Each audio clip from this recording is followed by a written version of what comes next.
Good evening everyone. সবাইকে শুভ সন্ধ্যা শুভেচ্ছা। আজকে আমি তোমাদের সবার স্বামীজি থেকে স্বামীজির জীবনে একটি স্মরণীয় ঘটনা পাঠ করে শোনাবো। স্বামীজির জীবনে স্মরণীয় ঘটনা। নরেন্দ্রনাথের মা ভুবনেশ্বরী দেবী ছিলেন একজন মহীয়সী নারী। স্বামী বিবেকানন্দ পরবর্তীকালে বহুবার বলেছেন, আমার জ্ঞানের বিকাশের জন্য আমি মায়ের কাছে ঋণী। তার শিক্ষা দেওয়ার পদ্ধতি ছিল অদ্ভুত। একটি ঘটনা থেকে যা বোঝা যাবে। স্কুলে একদিন বিনা দোষে নরেন্দ্রকে শাস্তি পেতে হয়। ভূগোলের ক্লাসে নরেন্দ্রনাথ সঠিক উত্তরই দিয়েছিলেন, কিন্তু মাস্টারমশাইয়ের মনে হলো তার উত্তর ভুল। তাই তিনি নরেন্দ্রকে শাস্তি দিলেন। নরেন্দ্র বারবার প্রতিবাদ করলেন, আমার ভুল হয়নি, আমি ঠিকই বলেছি। কিন্তু এতে মাস্টারমশাই আরও রেগে গেলেন। বেত দিয়ে নির্দয়ভাবে নরেন্দ্রকে মারতে লাগলেন। বাড়ি ফিরে গিয়ে নরেন্দ্রনাথ কাঁদতে কাঁদতে সব কথা মাকে বললেন। মা তাকে সান্ত্বনা দিয়ে বললেন, বাছা, তোমার যদি ভুল না হয়ে থাকে তবে এতে কী এসে যায়? ফল যাই হোক না কেন, সর্বদা যা সত্য বলে মনে করবে তাই করে যাবে। মায়ের এই উপদেশের পরিপূর্ণ রূপ নরেন্দ্রনাথ দেখেছিলেন গুরু শ্রীরামকৃষ্ণের মধ্যে।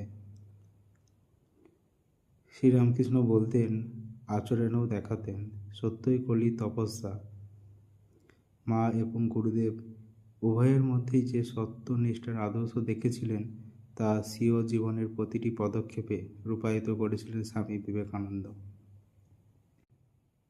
পরবর্তীকালে তাই বিবেকানন্দের কাছ থেকে জগৎ শুনেছে মহাবলিষ্ঠ এই বাণী, সত্যের জন্য সব কিছু ত্যাগ করা যায়, কিন্তু কোনো কিছুর জন্যই সত্যকে ত্যাগ করা যায় না।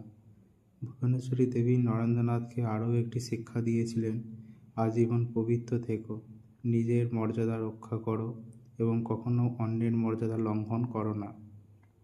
খুব শান্ত হবে, কিন্তু আবশ্যক হলে হৃদয় দৃঢ় করবে। মায়ের এই শিক্ষাগুণে ছোটবেলা থেকে স্বামীজি শিখেছিলেন কীভাবে আত্মসম্মান রক্ষা করে চলতে হয়। অপরকে যথাচিত দিতে তিনি সংকোচ করতেন না। তেমনি অনর্থক কেউ তাকে অসম্মান করবে তাও তিনি বরদাস্ত করতে পারতেন না। বালক নরেন্দ্রনাথকে একবার তার বাবার এক বন্ধু অযথা তুচ্ছ তাচ্ছিল্য করতে থাকেন। বাড়িতে মা বাবা কখনোই নরেন্দ্রনাথকে ছোট বলে অবজ্ঞা করেননি। নরেন্দ্রনাথের কাছে এরকম ব্যবহার তাই নতুন। অবাক হয়ে তিনি ভাবলেন, কি আশ্চর্য, আমার বাবা আমাকে এত তুচ্ছ মনে করেন না, আর ইনি কিনা তাই ভাবেন। আহত সর্পের মতো সোজা হয়ে দাঁড়িয়ে দৃঢ়কণ্ঠে নরেন্দ্রনাথ বললেন, আপনার মতো অনেক আছেন যারা মনে করেন ছেলে মানুষ হলেই বুদ্ধি বিবেচনা থাকে না। এ ধারণা কিন্তু নিতান্ত ভুল। নরেন্দ্রনাথ অত্যন্ত চটে গেছেন দেখে সেই ভদ্রলোক নিজের ভুল স্বীকার করেছিলেন। কঠোপনিষদের বালক নচিকেতার মধ্যে